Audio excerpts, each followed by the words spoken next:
In this video, I'll show you how to trim a clip in Premiere Pro. If you found this guide useful, then please consider subscribing, and once you've done that, then please consider leaving a like, and let's get right into this guide. So as you can see, I have two videos on timeline. Number one is this bridge one and second one is this farm one. I'm going to show you the easy way and the complicated way. Number one, the easy way.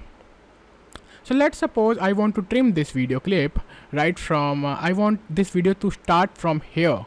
And for that, I have to select the video, and you can use the selection tool or you can use the shortcut key called V. For that, just go over here and drag your video till the duration you want to trim.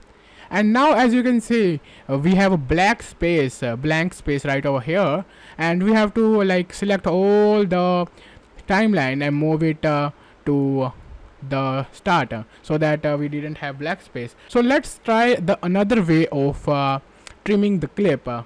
So for that we have a razor tool. You can use the shortcut key C for selecting this tool, and as you can see, we have a razor now.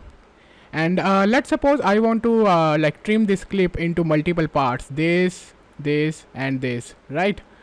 And if you move it, so you can see I just cut out my clip into 4 different parts. And let's get back to the selection tool. Let's suppose I didn't want this particular part to be present in video, and I want to remove this. You can simply select this part and delete.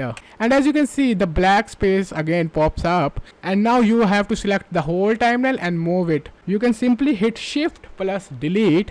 Now this empty space is automatically filled out. So yeah, that's how you can trim a clip in Adobe Premiere Pro.